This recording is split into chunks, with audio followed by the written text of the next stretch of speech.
Don మీడియాకు స్వాగతం. అభ్యర్థుల నామినేషన్ల పత్రాలను పరిశీలించిన ఆర్డీఓ, రిటర్నింగ్ అధికారి కె. చెన్నయ్య. సార్వత్రిక ఎన్నికలు 62, తాడేపల్లిగూడెం అసెంబ్లీ నియోజకవర్గ పరిధిలో ఈ నెల 18 నుండి 25వ తేదీ వరకు దాఖలైన వివిధ పార్టీల నామినేషన్లను శుక్రవారం తాడేపల్లిగూడెం రెవెన్యూ డివిజనల్ అధికారి కార్యాలయం, ఆర్డీఓ ఛాంబర్లో ఆర్వో కె. చెన్నయ్య పరిశీలన నిర్వహించారు. ఎన్నికల పరిశీలకులు ఐఏఎస్ అధికారి ఎల్. నిర్మలరాజ్ పర్యవేక్షణలో ఆర్వో కె. చెన్నయ్య నామినేషన్లు పరిశీలన క్షుణ్ణంగా చేశారు.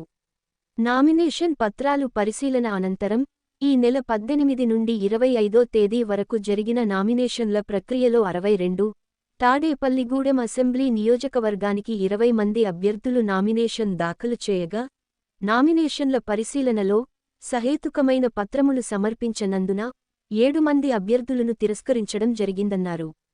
13 మంది అభ్యర్థులు నామినేషన్లను ఆమోదించటం జరిగిందని ఆర్వో కె. చెన్నయ్య పేర్కొన్నారు.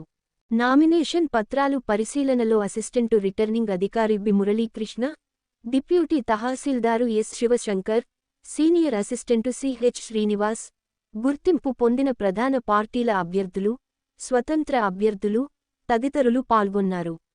విశ్వసనీయ వార్తల సమాహారమే మన డాన్ మీడియా. మరిన్ని వార్తల కోసం మన డాన్ మీడియా ఛానల్ను సబ్స్క్రైబ్ చేయండి. మరికొందరితో చేయించండి. ధన్యవాదములు.